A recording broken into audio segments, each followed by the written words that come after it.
friends, thanks for joining me at this tutorial. I'm going to show you how I use Paige's Ampersand cut file to make my layout today. First, you purchase the cut file and open it in the Silhouette Design Studio. I right-sized it because I knew I wanted to put some ephemera at the bottom right corner and top left corner, so I needed it to be a little smaller than original. And I made a copy of that and set it off to the side and then released the compound path. And I'm going to work with these two items first, making an offset of both at 0.070 so that I can use that offset to paperback the main cut file. So I'm just going to show you how it fits in here. I'll send it behind the cut file, and there you go. You don't have to do any tracing or erasing.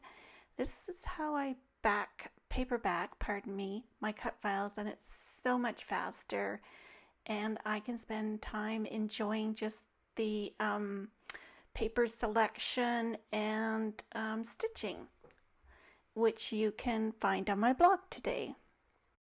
So I'm using Bungalow Lane, Paige's current collection, and I wanted a pretty yellow shadow behind my entire ampersand.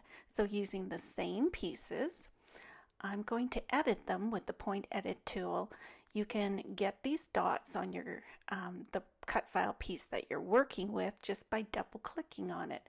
And when you point at one of the dots, it turns white, and then you hit your delete key.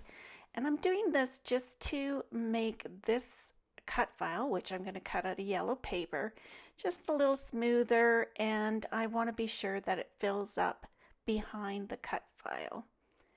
So point and delete, and that's basically it. You might have to play with this a bit to get the hang of it if you've never used it before. So I'm going to color that yellow and bring it over to the cut file that we're working on. I'm going to pop it in behind, arrange, send to the back, so that you can see how easy it is to make a shadow.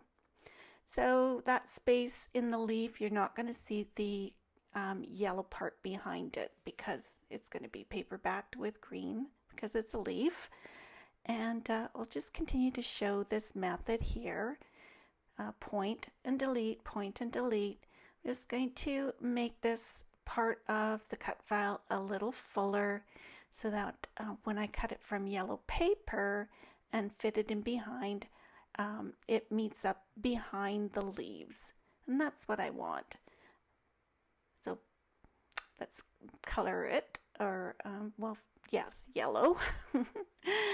And bring it over to our cut file and arrange it behind the cut file. So you just use the arrange, send to the back. And again, that leaf is going to be paperbacked with green. So obviously you want to paperback your entire floral spray before you paperback the ampersand. So I'm just going to show you one more part. I did the entire floral spray this way. Just drag out the piece you want to make a cut file of and offset it at 0.070. As I go along, I change it to the color that I think will work in my project. I kind of have an idea of the paper I want to use because I go through the collection before working with the cut file. So I'm just going to show you what I end up with in my library. I usually make a couple because I like to change up the colors and see what they'll look like in other colors. And here's the one we just worked on but finished. I have the shadows in place the way I made my layout today for Paige.